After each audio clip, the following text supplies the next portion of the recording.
so credit to where credit's due. He's been training now for kickboxing and Muay Thai for almost 10 years. In his day-to-day life, he's an artist, actually, a model, an actor, a songwriter, and a co-owner of a music label. So, but today he's going to be performing in a very different kind of arts. So let's see what he paints in the ring. Yeah. I mean, that is quite a CV to be dropping there, like fighter, model, actor, songwriter, and music label. Yeah, that's going to be interesting. The late fighter replacement, Robin. How does the psychological balance tip there? Ooh, that's a really there can be some great things about it. The weeks, sometimes months leading up to a fight can be incredibly stressful. Stress can be good. It can drive you to train hard and improve all the time, but it can also be tough on you emotionally and even physically. Biologically, stress harms the body. Devani didn't go through any of that. He's been making music. He's been expressing himself in other ways, so it can be powerful. It can be a great thing, but it can also be a difficult thing. He may not be in the kind of shape he would love to be in. He may not be as sharp as he would like to be had he had the time. So there's good and bad to everything. Of course. And now I think we're ready for the announcement of his opponent. Well, then his opponent fighting out of the red corner, Nika Chikinashvili. So another 20-year-old with Chikinashvili here, Andy.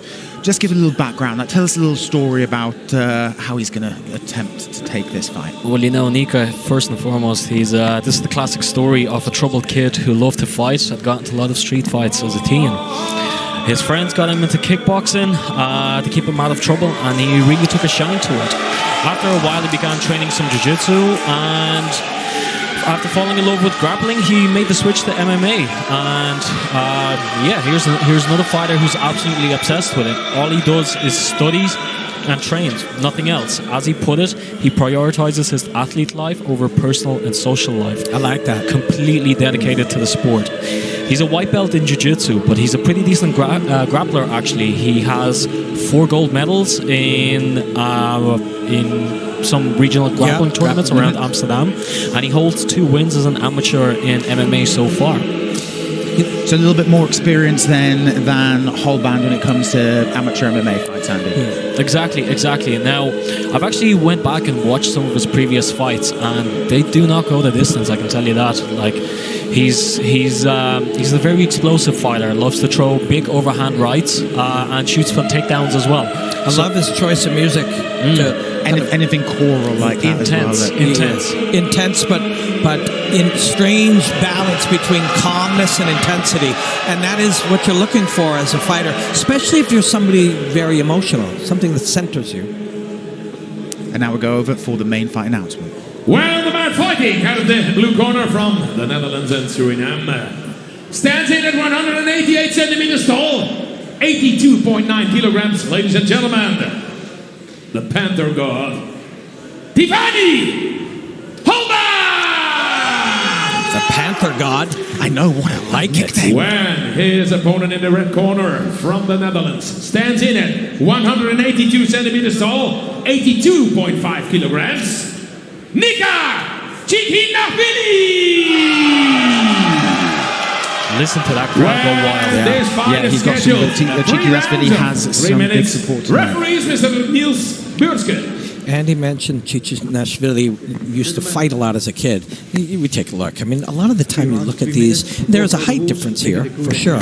But really, attributes come into it a lot more as you evolve. But he mentioned Chikinashvili fought a lot as a kid. And parents sometimes might think, well, I don't want to train in martial arts, but it creates a humility in you and sometimes makes you more peaceful. Very well put. So it looks like Chiki is coming out aggressively here. So see how he's got a balance between relaxation and tension, and that's what you're looking for. He can take his man down right here. And so far at the minute, it looks like Holband looks very slightly nervous with the proceedings. Holband's keeping his left hand low. That may be intentional, trying to invite punches and roll or counter. But he has been tagged a few times from that right, so let's see how he goes. He's got the leg, though. What does he need to do to make this into a takedown? that. Yeah, he really, if you can pull the hips closer or corral the legs, just take away that ability to continue to move, make things slower. You know, that stance of Devani reminds me of a fighter that, you said, Michael Venom Page, stands in the same way. Yeah, and sometimes that just, if you grow up training karate and fighting in a different style of martial arts, sometimes you'll get that. Chikinashvili goes for the takedown there, and he's straight into side control here. And he did it by sort of taking away the space between their skeletons, right? That looks like he's in full mount.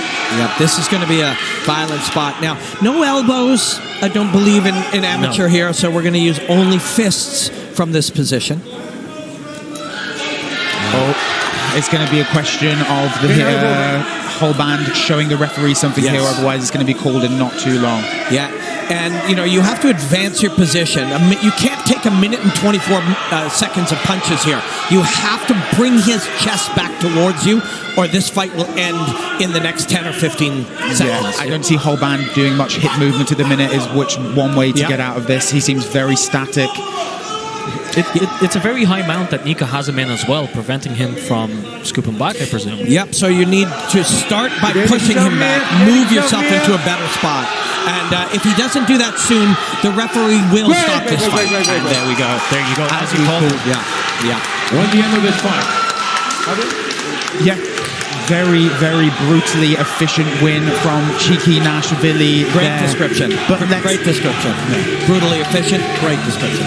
But let's not as well forget Holban, a week's notice, come into this fight. Like those who were saying at the beginning, Robin, sometimes that can go one way, sometimes it can go the other. And unfortunately for him, it went the way of, a quite resounding defeat. But you live, you learn. Yeah, exactly. It's all a trip. I mean, he's an artist, and tonight he was a combat artist. He didn't come in with the preparation that he might for a different type of artistic endeavor, but Chikinashvili did exactly what he wanted to do. He took the reality of the situation, a man he knew nothing about, on 2 days' notice, learned as he went. In these exchanges, he learned to understand the man's body language and what will happen when they grapple, punched his way in, and then was able to get to this top position.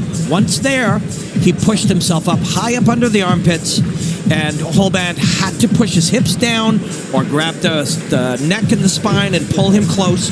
And when he was unable to do that, Nика could just punch until the referee stopped it. And it was a fine stop. I mean, in many ways, it could have been stopped even earlier, but you have to give fighters a chance there. But I believe we are ready for the official fight announcement now. Well, first of all, ladies and gentlemen, a big applause for these two fighters, Devani and Nika. Well, after 2 minutes and 16 seconds in the first round, the referee stops the contest, and the winner is the man in the red corner, Nika Chikinashvili. So there we go. That is the end of our amateur undercard. We have 4 fights, 4 victors that will all go together for the chance to win the opportunity to train at the legendary TriStar gym in Canada. Yeah, and listen, having this, we're able to warm up the crowd. Our pay-per-view people at home get this as an extra, develop some of these young fighters. Having amateur here in Amsterdam, in Europe, for these great fighters to be able to continue to develop. These are pro fighters anywhere in the world. There's no difference between these guys and pro fighters, but they get to have the amateur experience. And then over the next few LFL 5 and LFL 6, we'll get to the point that we have an amateur champion and they'll win a grand prize and come to Canada and train. Yeah, and I mean, what a fantastic platform to have these young fighters and able to put the competition up here, but also have a goal at the end that isn't focused on, just a quick monetary award specifically, but something that's going to grow them and actually turn them into great fighters. So, I believe now we have a short commercial break coming up for everyone, and we'll be back with you very soon.